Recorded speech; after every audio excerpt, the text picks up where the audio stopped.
아름다운 창은양으로 주님께 영광 돌리심을 감사드립니다. 저는 지난 한 주간에 시니어 컨퍼런스 아틀란타에 다녀오게 되었습니다. 우리 교회 시니어 어르신들과 함께 참 많은 도전을 받고 은혜를 받는 시간이 되었습니다. 그래서 우리 교회 성도들도 이제 나이가 들어가면 갈수록 아직 힘이 있지 않아요? 그리고 건강하지 않아요? 그럴 때일수록 더욱더 주님의 사명 잘 감당하고, 또 우리 교회 이만원 집사님 같은 경우는 이제 유명 인사가 되셨어요. 그래서 H마트에 가니까 알아보는 사람들이 생기기 시작했어요. 여러분 그 이유를 아십니까? 네.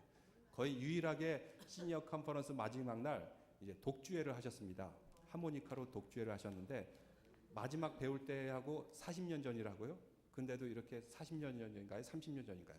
근데도 하모니카를 너무 잘 연주하셔가지고 오빠 생각을 부르는데 다들 눈물을 흘리면서 따라하시고, 또 만세만석 열리니 찬송 부르면서 이제 유명한 스타가 되었습니다.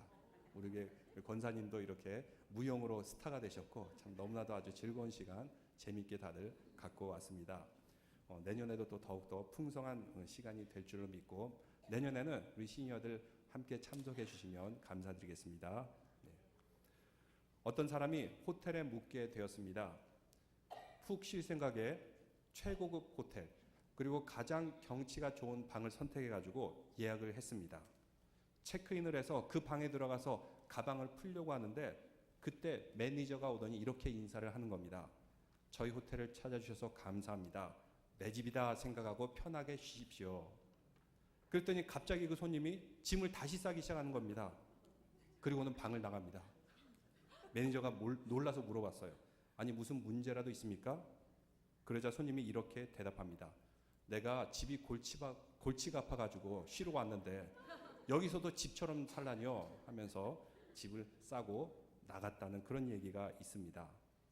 어떤 사람에게는 집이 편한 곳이 되기도 하지만 홈 스위트 홈, 어떤 사람에게는 집이 오히려 골치가 아픈 문제들로 가득한 그런 가정도 있는 것 같습니다. 사람이 남녀가 만나 결혼하게 되면 결혼 초에 허니문 기간을 갖습니다. 그렇지만 그 허니문 기간이 지나게 되면은 결국 자신들의 민낯이 다 드러나게 마련입니다. 몇 년 전에 버지니아 공대에서 총기 사건을 일으킨 조승이라는 그 학생, 우리 한인 사회에 큰 충격을 주었습니다. 근데 그 조승이가 유서를 남기고 또 영상으로 자기의 그 유언을 남겼는데, 그 유언이나 유서를 보면은 거기에 한마디도 부모에 대한 이야기가 없어요. 일반적으로 참 극단적인 선택이지만 자살을 하는 사람에게는 아버지에 대해서, 어머니에 대해서, 가족들에게 미안하다는 말, 그런 말이 있고 유서를 쓰기 마련인데, 조승이는 가족에 대한 말이 한마디도 없습니다. 왜 그가 그런 일을 벌였는지 짐작을 할 수 있는 대목입니다. 그에게는 가정이 존재하지 않았던 것입니다. 물론 우리 이민자들 참 가족을 잘 먹여 살리기 위해서 맨날 바쁘게 정말 열심히 일하면서 가족을 책임지고 부양하려고 합니다. 그러다 보니까 가족들을 잘 돌보지 않았어요. 아버지나 어머니나 있는지 없는지도 모를 정도가 된 그런 가정들, 바로 그런 불행한 가정에서 불행한 아이가 태어나고 자라기 마련입니다. 여러분, 예수님께서 공생애를 시작하면서 가장 처음 기적을 일으킨 곳이 어딘 줄 아십니까? 어디예요? 가나의 혼인잔치집에서 물을 포도주로 만든 기적의 사건. 이것이 무엇을 의미할까요? 다른 곳이 아니라 예수님의 처음 기적이 바로 혼인잔치에서 일으키셨던 것입니다. 그만큼 한 남녀가 결혼하여서 가정을 이룬다는 것은 매우 소중하고 가치 있고, 예수님께서도 이곳에 필요를 채워주고 하셨기 때문에 가나의 혼인잔치에서 처음으로 기적을 일으켰던 것입니다. 오늘날 우리 성도들의 가정은 어떻습니까? 오늘 말씀에서 아주 상투적인 그런 말씀이 나옵니다. 아내는 남편에게 무엇을 해야 돼요? 복종하라, 이렇게 말하고, 남편들은 무엇을 해야 돼요? 아내를 사랑하고 괴롭게 하지 말라, 이렇게 말씀하고 있습니다. 왜냐하면 이렇게 해야지만 행복한 가정, 하나님이 나라를 이루는 천국의 가정을 이룰 수 있기 때문입니다. 근데 많은 사람들은 가정의 행복을 외적인 것에서 찾으러 갑니다. 그래서 남편은 돈을 잘 벌어오면 좋은 남편이고, 아내는 살림을 잘하면 좋은 아내이고, 또 가정의 자녀들이 잘 되면 행복한 가정이고, 이렇게 생각하고 있습니다. 근데 과연 그것만이 행복일까요? 물론 우리가 남편이, 아내가 열심히 살아야 됩니다. 직장과 일에도 열심히 해야 되고 살림도 잘 살아야 되고. 그렇지만 성경에서는 하나님이 나라를 이룬 그 가정이 되기 위해서 중요한 원칙을 말씀해주고 있는데, 다시 한번 18절 19절 말씀을 읽어보겠습니다. 아내들아 남편에게 복종하라. 이는 주 안에서 마땅하니라. 남편들아 아내를 사랑하며 괴롭게 하지 말라. 이렇게 말씀하고 있습니다. 근데 이 모든 전제가 있습니다. 그냥 무조건 복종할까요? 아무 생각 없이 복종하는 것입니까? 아무 생각 없이 사랑하고 괴롭게 하지 않는 것입니까? 가장 큰 전제가 있는데 바로 주 안에서, 저를 따라해 보시기 바라요. 주 안에서. 주 안에서. 예수 그리스도 안에서 사랑하고 섬기고 봉사하라. 이렇게 말씀하고 있습니다. 우리 그리스도인들이 잊지 말아야 될 것, 한 가정을 이뤘다는 것은 주 안에서 한 가정을 이룰 때 참된 복이 있고, 그리고 하나님의 나라 천국을 이룰 수가 있다는 것입니다. 여러분 4월 달에 골로새서를 읽었습니다. 골로새서가 쉽던가요? 아마 좀 어려웠을 것입니다. 왜냐하면 골로새서는 원래 교리적인 서신이기 때문입니다. 하나님 나라, 하나님은 어떠신 분이고 예수 그리스도는 어떠신 분인가, 이단에 의해서 흔들리지 않기 위해서 교리적인 부분을 쭉 설명합니다. 근데 사도 바울은 교리적인 설명에서 끝나는 것이 아니라 이런 교리, 이런 신학적인 것을 알았으면 우리가 어떻게 살아야 되나, 어떤 윤리를 가지고 살아야 되나 말씀하고 있는데, 교리적인 부분이 끝나고 나서 윤리적인 첫 말씀으로서 한 내용이 바로 3장 18절에서 19절 말씀입니다. 윤리적인 것 첫 내용이 어디에서 이루어져야 됩니까? 아내와 남편, 가정에서 먼저 이루어져야 된다. 이렇게 말씀하고 있습니다. 하나님 나라, 가정에서부터 먼저 시작되는 것이고, 가정이 바로 서야지 하나님 나라가 온전해질 수 있다. 이렇게 말씀하고 있습니다. 우리는 하나님이 원하시는 그 공동체를 이루어야 됩니다. 예배를 거룩하게 잘 드려야 되고, 또 다음 세대를 위해서 교육도 해야 되고, 또 청년부도 살려야 되고, EM도 하루빨리 부흥시켜야 되고, 또 선교도 난민 선교, 또 국내 선교, 홈리스 선교, 또 해외 선교, 코스타리카, 온두라스, 또 어디에요? 여러 나라도 있고, 소그룹 공동체도 살려야 되고, 시니어 선교도 잘해야 되고, 시니어 사역도 활성화돼야 되고, 가정도 활성화해야 되는데, 이 모든 것의 시작이 바로 가정에서 시작돼야 됩니다. 그래서 어떻게 하면 우리 그리스도인들의 가정을 더 천국 가정으로 만들고 더 아름다운 가정을 만들까, 참 저의 고민이기도 합니다. 제가 막 가정을 간섭할 수 있는 것도 아니고, 가정을 일일이 다 들여보는 것도 아니고, 어떻게 하면 좋은 가정을 만들까, 이건 오늘날 교회의 고민이 되기도 합니다. 오늘날 교회 왜 이렇게 문제가 많습니까? 그 근원을 따져가 보면 가정에서 시작돼요. 가정에서 엉망으로 살다가 교회에서는 그럴듯하게 위장하고 위선하고 포장할 수가 있어요. 바로 여기서 교회가 문제가 생기고 그리스도인들의 문제가 생기는 것입니다. 제일 먼저 가정에서 하나님의 말씀을 잘 지키고 천국의 가정을 이룰 수 있다면 교회도 주님 안에서 복되게 되고, 또 우리 세상도 복되게 되고, 가정이 잘 되면 자녀들이 잘 겁니다. 자녀들이 잘 크면 그들이 살아가는 세상이 점점 더 하나님 보시기에 좋은 나라를 만들며 살아갈 수가 있는 것입니다. 이거는 세상도 알아요. 그래서 세상에서 이제 직장이나 군대나 이런 데서 진급을 할 때 중요하게 보는 항목이 있는데, 가정생활이 엉망이다? 진급을 안 시킵니다. 왜? 가정생활이 엉망인 사람은 그 인간이 뻔하기 때문입니다. 만약 그런 사람이 높은 직책이 있어 보세요. 무슨 일을 할지 그거는 너무나도 뻔해요. 너무나도 그 불을 명확하게 알 수가 있습니다. 그래서 오늘날의 세상에서도 가정을 살펴봐요. 특히 한국 같은 데서는 이제 군에서는 기무사라는 데가 있죠. 다 도청을 합니다. 저 가정에서 무슨 대화가 오가나, 또 어떻게 살아가나. 그래서 가정에 뭔가 문제가 있어? 그러면 이런 사람들은 진급회사에 제외를 시킵니다. 하나님의 뜻이, 신앙이 가장 처음으로 실천돼야 될 것이 바로 가정인 줄로 믿습니다. 사도 바울은 이것을 알았어요. 그래서 교리적인 부분을 쭉 설명하고 나서 그 다음에 첫 번째 그 윤리를 실천해야 될 장소로서 가정을 들고 있는 것입니다. 근데 우리가 알아야 될 것이 있는데, 골로새서가 쓰여질 당시의 시대적 배경이 언제입니까? 2000년 전이에요.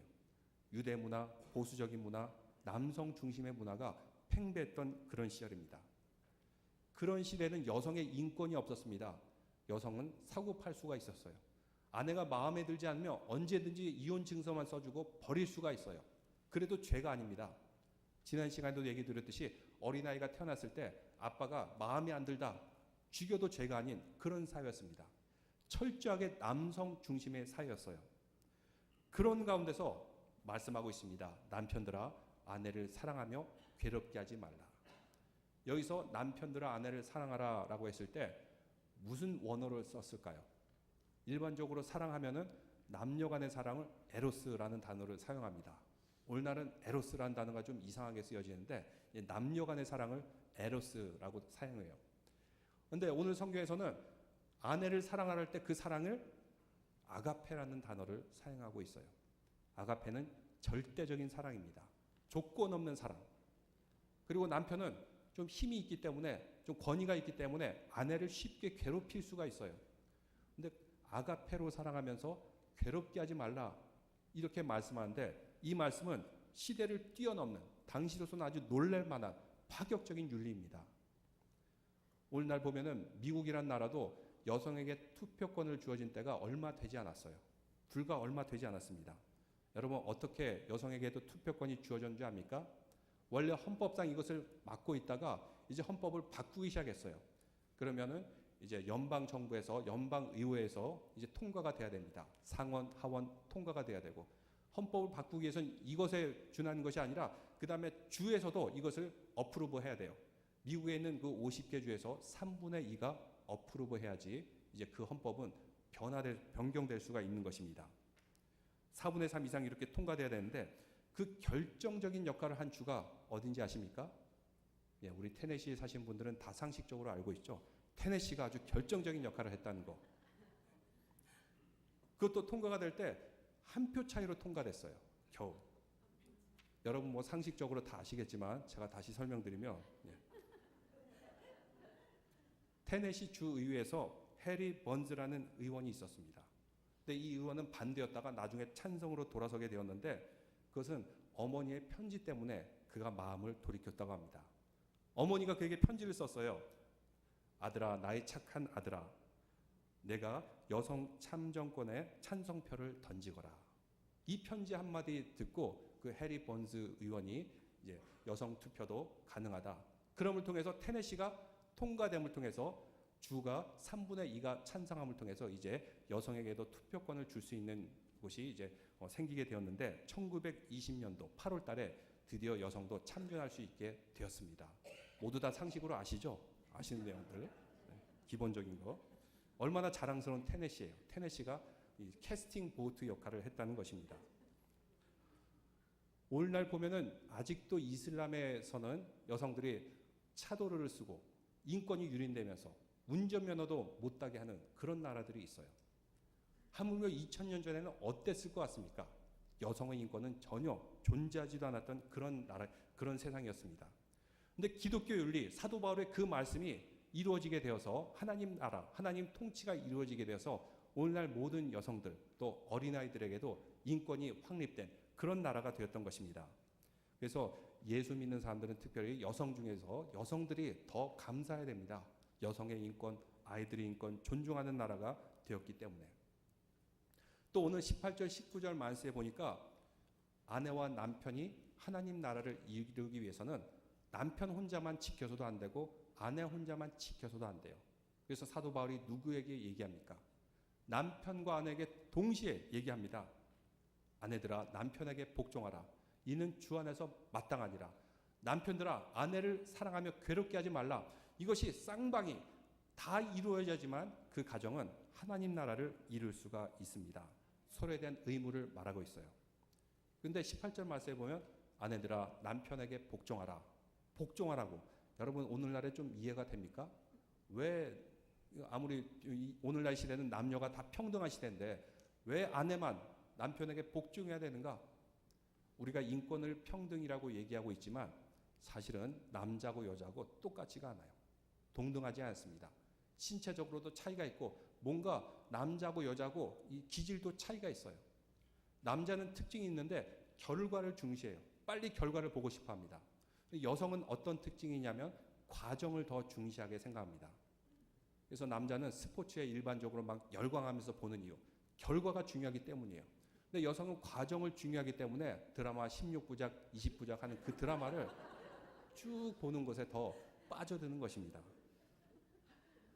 남자는 결론형이고 여자는 과정형입니다.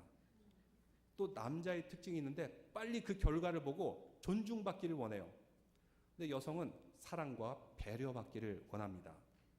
상담학적 근거로도 그렇습니다. 부부간에 서로 싸움을 해요. 그러면 어떤 마음을 가지고 있을까요? 남자는 빨리 결론을 내고 싶어요. 내가 맞다. 너는 틀리다. 근데 여성은 그 결론은 중요하지 않아요. 내가 인정받고 사랑받는 것이 더 중요하다. 이렇게 생각한다고 합니다. 반면에 남자는 다른 거 다 필요 없어요. 일단 빨리 내가 맞아. 이 결론을 더 중시한다는 것입니다. 그래서 그런지 성경에서는 아내들아 남편에게 복종하라. 이 말은 부부가 화합하기 위한 하나의 방법 중에 하나입니다. 그 복종이 그냥 나쁜 짓을 해도 복종하라는 것이 아니라 어디 안에서 복종해요? 주 안에서. 예수 그리스도 안에서 복종하라는 것입니다. 그러면 여자가 복종했을 때 남편은 어떻게 해야 됩니까? 아내를 사랑해야죠. 괴롭게 하지 말아야죠. 이렇게 쌍방이 지켜야지 하나님의 온전한 가정을 이룰 수가 있는 것입니다. 그럼 삼국지의 전쟁 이야기가 나오는데 거기에 보면 치열하게 전쟁하는 장면이 나옵니다. 이 전쟁 때문에 수천 명이 죽고 수만 명이 죽습니다. 그런데 상대방이 이렇게 엎드려서 막 울면서 항복하면은 막 껄껄껄 웃으면서 놓아줍니다. 그래서 관우도 조조 때문에 극심한 그런 어려움을 겪다가 조조를 이제 앞에다 놓고 죽일 그 처지가 되었어요. 단칼에 베어버리고 싶은 마음이 있는데 조조가 막 그냥 엎드리면서 항복하면서 비굴하게 굽니다. 그러자 관우도 이 조조를 용서해주지 않습니까? 왜 그럴까요? 저 조조 때문에 정말 죽을 뻔도 했고 큰 괴로움을 당했는데 항복해오니까 그냥 용서를 해줘요. 왜? 남자에게는 결론이 중요해요. 과정은 중요하지 않습니다. 결론이 이기면 다른 건 다 끝난 겁니다. 그래서 이기고 나면은 껄껄껄 웃으면서 그래 살려주마. 내가 너를 인정해주마. 이러면서 봐줍니다. 이것은 성경에도 비슷한 이야기가 나오는데 북이스라엘 아합 왕 때 시리아가 공격해 들어옵니다. 처음에 시리아가 막강한 군사력을 가지고 북이스라엘을 압박해 들어오면서 완전히 정복할 듯이 공격해 들어와요. 그런데 이런 위기의 상황 때 북이스라엘에 믿는 사람들이 있었습니다. 신실한 사람들이 있어요. 이런 사람들이 목숨을 걸고 다 나라를 지킴을 통해 시리아를 몰아내고 나중에 오히려 시리아까지 더 쳐들어갑니다. 이제 시리아를 정복할 그 단계까지 오게 되었습니다. 그러자 시리아 왕과 신하들이 항복을 선언하면서 아주 비참한 옷을 입고 불쌍한 모습을 보면서 이제 우리는 당신의 종입니다 하면서 아합 왕에게 항복을 선언하게 돼요. 그때 이스라엘의 아합 왕이 어떤 반응을 보였습니까? 아합 왕이 같이 울먹이면서 당신은 내 형제입니다. 왜 이렇게 되었습니까? 어쩌다 이렇게 되었어요 하면서 오히려 인정해주고 용서해주는 그런 모습을 볼 수가 있습니다. 왜? 남자는 결론이 확실하면 과정은 따지지 않는 그런 특징이 있습니다. 반면에 여자는 과정이 중요하고 디테일한 것을 더 중요하게 생각해요. 그 과정 가운데 내가 사랑받고 인정받기를 바라는 것입니다. 그래서 부부간에 말싸움이 생겼어요. 언쟁이 벌어졌어요. 그러면 아내는 어떻게 하는 게 현명한 방법일까요? 오늘 말씀같이 일단은 복종하세요. 그래요. 당신이 맞군요. 당신이 맞습니다. 그리고 남편이 그래 내가 이겼군. 승리의 포만감이 빠져 있을 때 그때 이렇게 말하면 됩니다. 당신이 맞지만 이런 것은 잘못했고 저런 것은 잘못했고 이런 것은 나도 맞지 않을까? 그러면 남편이 어떤 반응이 와야 됩니까? 승자로서 그래 당신이 맞습니다. 당신도 맞고 당신이 옳군요. 하면서 이렇게 했을 때 참으로 아름다운 가정을 이룰 줄로 믿습니다. 근데 남편이 이것을 따르질 않아요. 그래도 아내 보고 끝까지 틀렸다고 우기면 어떻게 해야 됩니까? 이런 남편들. 네. 어떻게 해야 되죠? 아버지 학교에 보내세요. 우리 아빠가 변했어요. 우리 남편이 변했어요. 이런 학교에 보내가지고 당장 변화시켜야 됩니다. 그래야지만 아름다운 가정을 이룰 줄로 믿습니다. 이렇게 사랑이란 것은 하나님 나라란 것은 서로 섬기고 서로 돌보게 될 때 바로 하나님의 천국과 같은 가정을 이루게 되는 것입니다. 근데 오늘 이 말씀을 읽고 오해를 할 수가 있어요. 또 집에 돌아가서 여러분들이 서로 부부가 싸우지 않길 바랍니다. 성경에 봐라. 남편들이 아내를 사랑하고 괴롭게 하지 말라 그러지 않았냐? 또 남편이 성경에 봐라. 남편에게 복종하라고 하지 않았냐? 성경에 복종하라고 했으니까 당신 나에게 복종을 해. 이렇게 싸울 가능성이 있어요. 왜 그럴까요? 성경을 잘못 적용하기 때문입니다. 성경에 분명히 그 말씀을 적용해야 될 대상을 주는데 18절 말씀, 남편에게 복종하라. 누구에게 줬어요? 아내에게 줬어요. 아내들에게 주 안에서 복종하라. 남편에게 준 말이 아니에요. 그러니까 이 말은 아내가 들어야 될 말이에요. 또 아내를 사랑하며 괴롭게 하지 말라. 누구에게 줬어요? 남편에게 줬어요. 나에게 준 말 내가 지키면 되는 것입니다. 근데 이 말을 가지고 남편이 봐라, 성경에 남편에게 복종하라 그러지 않았냐? 이거는 잘못된 것이라는 겁니다. 성경은 나에게 준 줄로 믿습니다. 저를 따라해 보세요. 성경 말씀은 나에게 준 것이다. 성경 말씀은 나에게 준 것이다. 이걸 가지고 자꾸 남한테 들여대니까 종교 전쟁이 벌어지는 것입니다. 성경의 어떤 구절에 보면은 눈에는 눈, 이에는 이, 아주 처절한 복수를 얘기하고 있어요. 또 어떤 구절에 보면 오른뺨을 맞았으면 왼뺨을 돌려대라. 7번씩 70번씩 용서하라. 이런 말씀이 있어요. 이거는 누구에게 준 말이에요? 이게 모순입니까? 언제는 철저하게 복수하라 그래놓고 언제는 용서하라 그래놓고 왜 이런 모순처럼 보이는 말씀이 있을까요?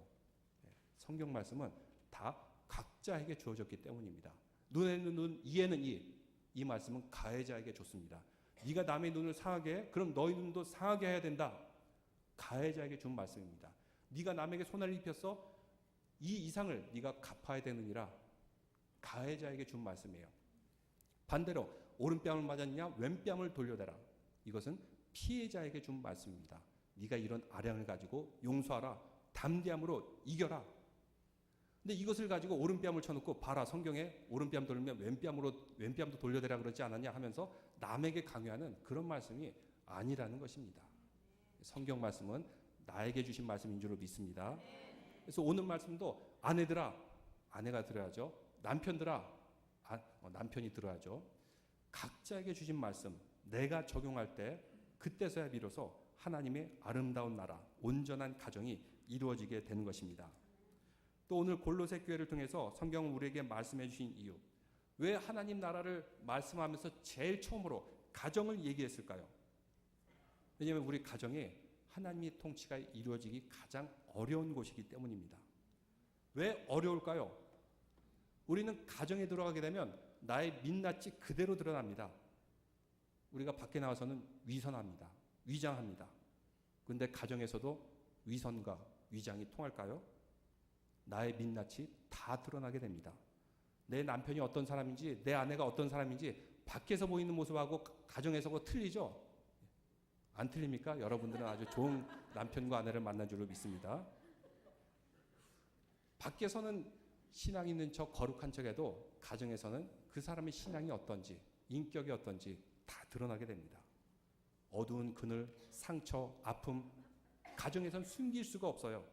내 아내이기 때문에, 내 남편이기 때문에 내 상처 무장 해제됩니다. 민낯이 드러나게 돼요. 나의 상처를 받아줄 수 있을 것이다 생각해가지고 함부로 대하기도 합니다. 가정에서는 숨길 수가 없어요. 그래서 가정에서 하나님 나라를 이루기가 가장 어려운 곳입니다. 그래서 우리가 가정에서 하나님의 나라, 하나님의 말씀이 적용된다면 우리는 교회에서도 세상에서도 하나님의 나라, 그 통치를 잘 받아들이고 다스려갈 수가 있는 것입니다.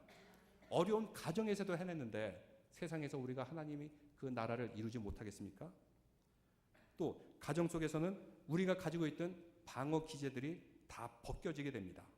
세상에서 아무리 고상한 척 살아도 가정에서는 나의 이기심, 나의 욕심, 나의 어두운 것들 드러날 수밖에 없어요. 의로운 척, 도덕적인 척. 근데 가정을 이루고 나면은 이제 이 모든 위선들이 민낯이 드러나게 됩니다. 내가 얼마나 이기적인지, 내가 얼마나 자기 중심적인지, 나의 어두운 모습이 어떠한 것인지 가정에서는 다 드러나게 돼요. 그래서 가정에서 하나님 말씀을 실천하기에 끊임없이 노력해야 됩니다. 기도하고 실천하고 사랑하고 섬기고 봉사하고, 그래야지만 우리가 교회에서도 좋은 목사가 되고 좋은 집사가 되고 권사 장로가 될 줄로 믿습니다. 가정에서 되지 않으면 사실은 교회에서는 위선밖에 되지가 않습니다. 또 한 가지, 가정에서 하나님이 나라가 다스려지기 위해 어려운 것이 있는데 그것은 가정에서는 사람이 다스리기 쉽기 때문입니다. 만약 여러분의 가정에서 남편이 다스립니까? 아버지가 다스립니까? 이거는 뭐예요? 유교적인 가정이에요. 가정은 예수 그리스도 하나님이 다스려야 되는데 남편과 아니면 아버지가 주도권을 잡고 모든 것을 다 통제한다면은 이것은 유교입니다.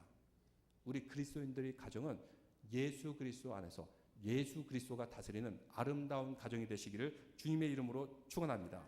그래서 성경은 끊임없이 우리에게 묻고 있습니다. 너의 가정의 주인이 누구시냐? 우리는 예수 그리스도 안에서 하나님의 통치를 받는 하나님의 나라. 남편들도 아내들도 서로 섬기고 복종하고 그리고 서로를 위해서 사랑하는 그런 모습. 바로 이런 가운데서 하나님의 나라가 온전하게 이루어지기 때문입니다. 이제 말씀을 맺겠습니다. 참 가정이란 것은 하나님께서 만드신 유일한 제도입니다. 처음으로 하나님께서 세상을 창조하신 후에 우리 인간 세상에서 아담과 하와를 통해서 가정을 이루게 하셨습니다. 왜? 이곳에서 하나님의 뜻이 이루어져야 되기 때문에 세상을 다스리고 또 세상에 살아가는 그 기본 단위가 가정이기 때문에. 그런데 이런 가정이야말로 하나님의 통치가 가장 어려운 것 중에 하나인 것입니다. 그래서 우리는 기도해야 됩니다. 끊임없이 노력해야 됩니다. 주님, 주님의 말씀과 주님의 뜻이 우리 가정을 지배하게 하옵소서, 다스리게 하옵소서. 아내는 남편들에게 섬기고 복종하고 또 남편들은 아내를 무조건적인 절대적인 사랑으로 아가페적인 사랑을 하고 괴롭게 하지 말고 이러한 가정이 될 때 하나님이 천국을 이루는 주님의 아름다운 가정이 될 줄로 믿습니다. 이런 가정을 이루기를 소망합니다. 기도드리겠습니다. 하나님 아버지 감사합니다. 5월 가정의 달, 참 우리의 가정이 어떠한지 생각하게 됩니다. 아내들은 남편을 그리스도 안에서 순종하고 섬기고 또 남편들도 예수 그리스도 안에서 아내를 사랑하고 또 괴롭게 하지 않는 그런 원칙. 주님, 이러한 하나님의 나라가 우리 가정을 통해서 이루어질 때 가장 실천하기 어려운 것이 가정이기도 하지만 이런 가정에서야말로 하나님의 뜻을 이루고 또 서로 사랑함을 통해서 하나님의 나라 그 통치를 점점점 넓혀가는 믿음의 성도들이 되게 하여 주시옵소서. 또한 우리가 세상에 살아가면서 정말 주님의 뜻대로 살기 위해서 치열하게 노력하고 치열하게 주님 말씀 지키고자 하오니 주님께서 우리에게 성령의 은혜를 부어주심을 통해서 주님의 뜻대로 살아가게 인도하여 주시옵소서. 우리의 어두운 구석들, 우리의 상처들, 우리의 아픔 가정에서 쏟아내는 것이 아니라 가정에서 이 모든 아픔과 어둠과 상처가 치유되고 회복되는 곳이 될 줄로 믿사오며 예수 그리스도 이름으로 기도드리옵나이다. 아멘.